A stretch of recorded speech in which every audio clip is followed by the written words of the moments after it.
Atención El Salvador. Lo mandaron de regreso a El Salvador pensando que solo era una expulsión más, un trámite migratorio, un sello en un papel, un autobús cruzando la frontera. Pero del otro lado de la aduana de El Amatillo, en la Unión Norte, alguien ya sabía exactamente quién iba a bajar de ese vehículo. Y ese alguien no era un funcionario de migración, era la Policía Nacional Civil, y lo estaba esperando con una carpeta abierta a su nombre. Se llama Tony Mauricio Viera Gutiérrez, tiene 31 años, y hasta hace unos días vivía convencido de que Honduras era su escondite perfecto. Cruzó la frontera pensando que ahí, lejos del radar de las autoridades salvadoreñas, nadie lo iba a tocar. Se equivocó, y ese error terminó frente a los agentes de la PNC apostados en El Amatillo, el mismo lugar por donde miles de personas cruzan cada semana entre los dos países, y que en los últimos años se ha convertido en uno de los puntos más vigilados de toda la frontera sur. Si te interesa conocer las capturas más importantes y los operativos más impactantes contra la delincuencia en El Salvador, suscríbete ahora al canal, porque lo que le pasó a este hombre no fue casualidad, no fue mala suerte, fue el resultado de meses de trabajo coordinado entre dos países que ya no le dan tregua a nadie con un tatuaje de pandilla en el cuerpo. Todo comenzó con una expulsión. Las autoridades hondureñas decidieron sacarlo de su territorio y coordinaron la entrega con El Salvador. Hasta ahí parecía un procedimiento migratorio rutinario, de esos que ocurren todas las semanas en la frontera. Pero cuando el hombre bajó del vehículo y cruzó el puesto fronterizo, la Policía Nacional Civil ya tenía todo listo. No fue una casualidad que lo estuvieran esperando exactamente ahí, exactamente ese día. Alguien en algún punto de la cadena de comunicación entre ambos países había hecho su trabajo con precisión milimétrica. Pero ¿qué fue exactamente lo que delató a este hombre frente a las autoridades? Porque no basta con expulsar a alguien de un país para que se convierta automáticamente en sospechoso de pertenecer a una pandilla. Tiene que haber pruebas, indicios, algo que conecte a esa persona con una estructura criminal específica. Y en este caso, esas pruebas estaban escritas literalmente sobre su piel. Según la Policía Nacional Civil, el hombre presenta tatuajes que lo vinculan directamente con la pandilla 18 Sureños, una de las facciones más violentas del barrio 18 en la región. No son tatuajes ambiguos ni símbolos que puedan confundirse con diseños decorativos comunes. Son marcas específicas, códigos visuales que la pandilla utiliza para identificar a sus propios miembros, y que para los investigadores funcionan casi como una huella digital imposible de borrar. Cuando un agente entrenado los ve, sabe inmediatamente con quién está tratando. Pero los tatuajes fueron solo el primer indicio, porque cuando revisaron su teléfono celular, lo que encontraron terminó de cerrar el caso. Dentro del celular del detenido, las autoridades hallaron fotografías alusivas a la estructura criminal. Imágenes que, según trascendió, incluían referencias visuales directas a la pandilla, murales, símbolos, contenido que cualquier persona ajena a esa vida jamás tendría guardado en su galería personal. Para la policía, esto no dejaba lugar a dudas. Un hombre con tatuajes de la pandilla, capturado exactamente en el momento de su expulsión desde un país donde se escondía, y con fotografías del grupo criminal en su propio teléfono. Las piezas encajaban perfectamente. Y aquí es donde la historia empieza a ponerse más interesante, porque la pregunta que muchos se hacen no es solo cómo lo atraparon, sino qué estaba haciendo exactamente en Honduras durante todo este tiempo. El Amatillo no es un punto fronterizo cualquiera. Es uno de los cruces más transitados entre El Salvador y Honduras, ubicado en el distrito de Pasaquina, y durante años ha sido utilizado tanto por migrantes que buscan una vida mejor, como por miembros de estructuras criminales que intentan escapar de la justicia salvadoreña, cruzando hacia el país vecino. La lógica de muchos pandilleros ha sido simple durante años. Si cruzo la frontera, dejo de ser problema de El Salvador. Pero esa lógica cada vez más está dejando de funcionar. ¿Por qué está fallando ese plan que durante tanto tiempo funcionó para tantos miembros de pandillas? La respuesta tiene que ver con algo que muchos ciudadanos todavía no dimensionan del todo. La cooperación entre los países del Triángulo Norte de Centroamérica ha cambiado por completo en los últimos años. Ya no se trata de fronteras que actúan como muros de contención separados. Se trata de un sistema de intercambio de información que conecta a las policías, a las Fuerzas Armadas y a las fiscalías de distintos países, de manera que un pandillero que cruza de un lado no desaparece del radar. simplemente cambia de jurisdicción mientras las autoridades siguen su rastro. Y en el caso de este hombre, ese rastro parece haber comenzado mucho antes de su expulsión formal en el Amatillo. De acuerdo con información que trascendió desde el lado hondureño, el hombre no solamente se encontraba escondido en territorio de Honduras. Las investigaciones apuntan a que su presencia ahí tenía un propósito mucho más inquietante que simplemente pasar desapercibido. Se le señala de haber intentado reclutar a adolescentes hondureños para fortalecer las filas de la pandilla 18 al otro lado de la frontera. Esto cambia por completo la naturaleza del caso, porque no estamos hablando únicamente de un hombre que huyó para esconderse. Estamos hablando, según las investigaciones, de alguien que aprovechó su tiempo en territorio extranjero para intentar expandir la estructura criminal a la que pertenece, buscando específicamente a menores de edad, la población más vulnerable frente a este tipo de reclutamiento. Las autoridades hondureñas señalan que el objetivo habría sido incorporar a estos adolescentes a actividades delictivas vinculadas con la pandilla, incluyendo la distribución de sustancias ilícitas. Si esto se confirma en las investigaciones judiciales, estaríamos ante un patrón que preocupa profundamente a las autoridades de ambos países. Pandilleros que, en lugar de simplemente huir cuando sienten la presión de la justicia salvadoreña, utilizan ese desplazamiento para sembrar nuevas células de la organización en territorios donde todavía no existe la misma vigilancia que en El Salvador. ¿Y cómo lograron detectarlo las autoridades hondureñas antes de que lograra consolidar ese plan? Según la información disponible, su captura inicial en territorio de Honduras se produjo mediante un operativo de inteligencia ejecutado por las Fuerzas Armadas hondureñas a través de la Policía Militar del Orden Público, conocida como PMOP. Este operativo formó parte de una estrategia más amplia de seguridad que ambos países han intensificado en los últimos meses, ante la preocupación de que estructuras criminales salvadoreñas intenten reubicar sus operaciones fuera del territorio nacional. El hombre fue inicialmente detenido bajo el señalamiento de ingreso irregular al territorio hondureño, una figura legal que permitió a las autoridades actuar rápidamente mientras avanzaban las investigaciones sobre sus verdaderas actividades. Pero conforme pasaron los días, el caso fue creciendo en complejidad, y lo que comenzó como un simple procedimiento migratorio terminó revelando una trama mucho más profunda relacionada con el crimen organizado transnacional. Aquí aparece otro dato que no ha circulado ampliamente en los medios salvadoreños, pero que resulta clave para entender el perfil completo de este hombre dentro de la estructura criminal. Según información compartida por las autoridades salvadoreñas con sus contrapartes hondureñas, Tony Mauricio Viera pertenecería a la clica conocida como Guanacos Little Seicos, una célula específica dentro de la pandilla 18, donde presuntamente ostentaría el rango de homeboy. Para quienes no conocen la estructura jerárquica interna de estas organizaciones, el rango de homeboy no es el escalón más bajo dentro de la pandilla. Representa a un miembro ya consolidado, con historial dentro de la estructura, alguien que ha demostrado lealtad y que ha cumplido tareas suficientes como para ganarse cierto nivel de confianza dentro de la organización. No se trata de un recluta reciente ni de alguien periférico al grupo. Se trata de una pieza con peso específico dentro de esa célula criminal. Este dato cambia la manera en que debe leerse toda la historia. No estamos frente a un simple simpatizante que decidió huir del país por miedo. Estamos frente a alguien con una posición consolidada dentro de una estructura criminal activa, que además, según las investigaciones, habría intentado replicar esa estructura en territorio extranjero reclutando a menores de edad.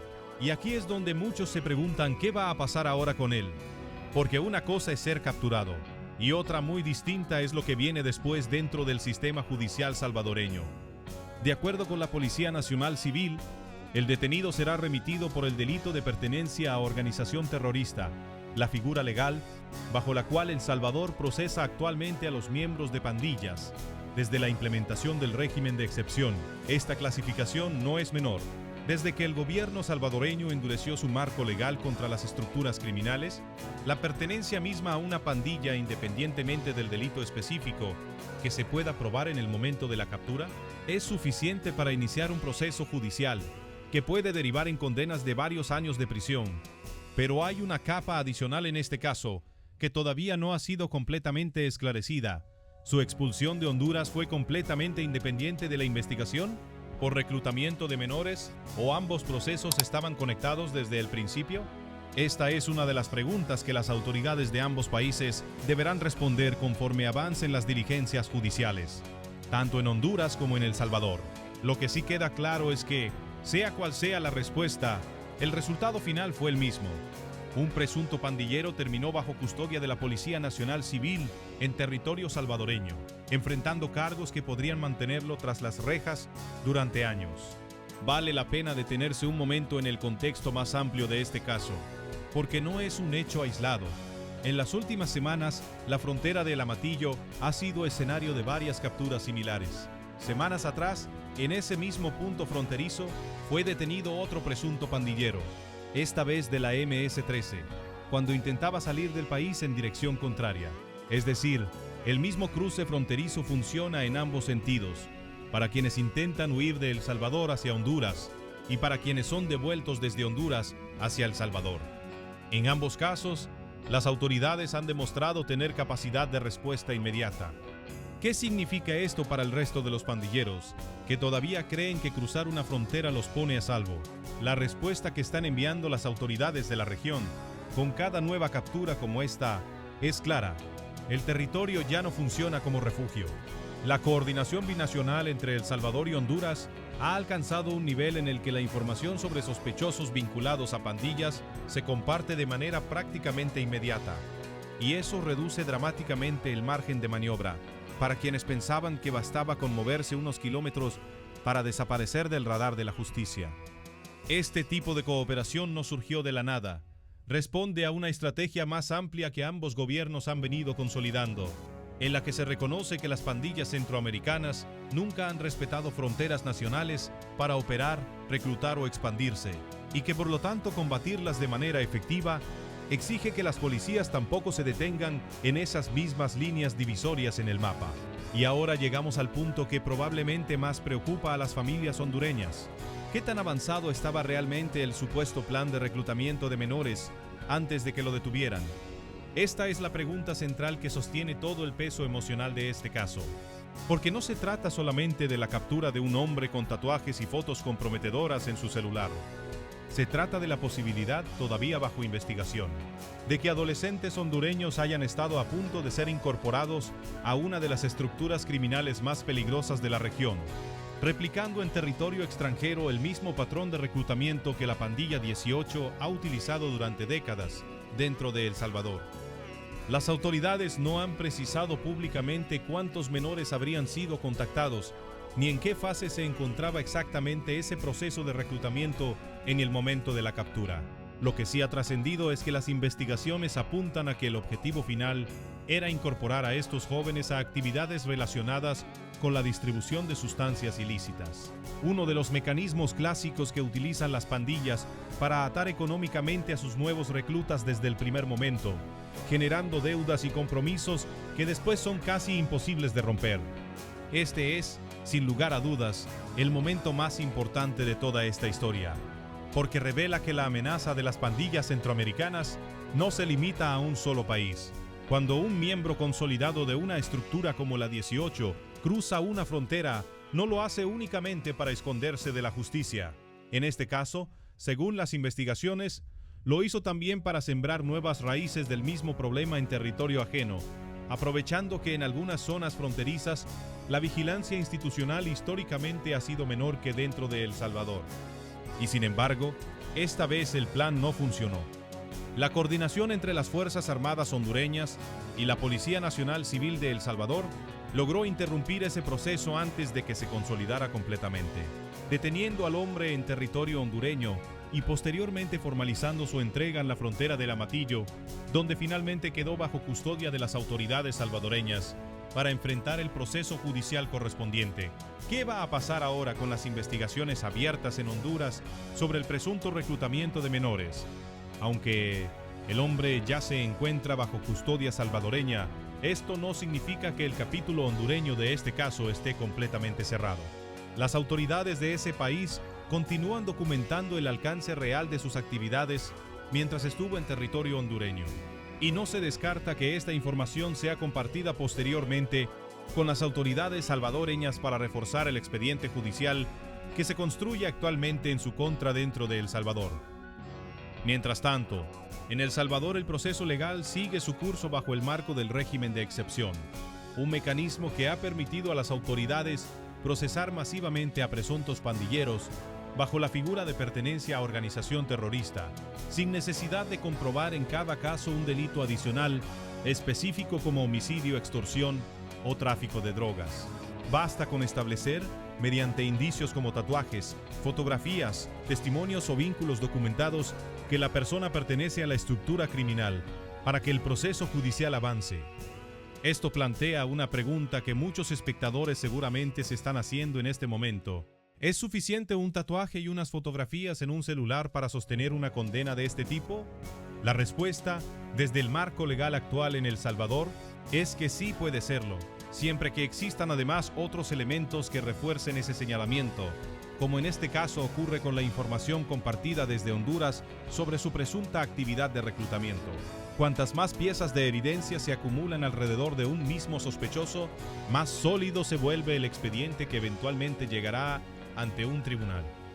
Este caso también deja una lección clara sobre cómo ha cambiado el mapa de la lucha contra las pandillas en la región durante los últimos años. Hace apenas una década, un pandillero que lograba cruzar hacia Honduras o Guatemala tenía muchas más probabilidades de desaparecer del radar durante meses o incluso años. Hoy, ese margen se ha reducido drásticamente. La velocidad con la que se coordinó la captura, la expulsión y la entrega de este hombre en cuestión de días demuestra que las estructuras de cooperación regional han madurado a un ritmo que muchos pandilleros todavía no logran asimilar.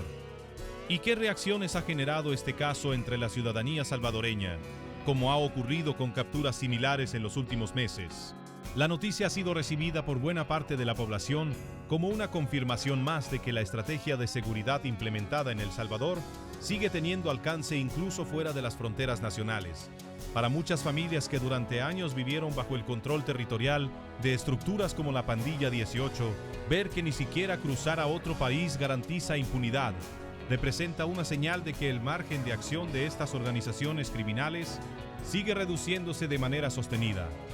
Al mismo tiempo, este caso abre una discusión más amplia sobre el futuro de la cooperación regional en materia de seguridad. Si las pandillas centroamericanas comenzaron como una amenaza que traspasaba fronteras desde hace décadas, la respuesta institucional apenas ahora está alcanzando ese mismo nivel de coordinación transnacional. Casos como el de Tony Mauricio Viera Gutiérrez podrían convertirse en el estándar de cómo se manejarán este tipo de situaciones en el futuro. Intercambio de inteligencia en tiempo real, entregas coordinadas en puntos fronterizos específicos y procesos judiciales que ya contemplan de antemano toda la información recopilada en ambos países. Pero todavía queda una última pregunta abierta que probablemente definirá el rumbo de este caso en las próximas semanas. ¿Logrará la Fiscalía salvadoreña incorporar formalmente la información sobre el presunto reclutamiento de menores en Honduras dentro del expediente judicial que se construye en El Salvador? Si esto ocurre, el caso podría convertirse en un precedente importante sobre cómo los países de la región documentan y judicializan las actividades transnacionales de las pandillas, más allá de la simple pertenencia a la estructura criminal. Por ahora, lo que queda claro es que Tony Mauricio Viera Gutiérrez se encuentra bajo custodia de la Policía Nacional Civil, enfrentando un proceso judicial que podría mantenerlo privado de libertad durante un tiempo considerable, mientras las autoridades de El Salvador y Honduras continúan reconstruyendo pieza por pieza el alcance completo de su actividad dentro de la Pandilla 18, Sureños. Un hombre que pensó que la frontera lo protegería terminó siendo entregado exactamente en ese mismo punto donde creía que comenzaba su libertad. Hay un último detalle que conviene tener en cuenta, porque explica por qué este tipo de capturas se están volviendo cada vez más frecuentes. La tecnología también está jugando en contra de los pandilleros. Durante años el celular fue una herramienta que las estructuras criminales usaron para comunicarse, coordinarse y hasta presumir su pertenencia a la pandilla entre ellos mismos, sin pensar en las consecuencias. Hoy, ese mismo dispositivo se ha convertido en una de las pruebas más contundentes que utilizan las autoridades para sostener un proceso judicial.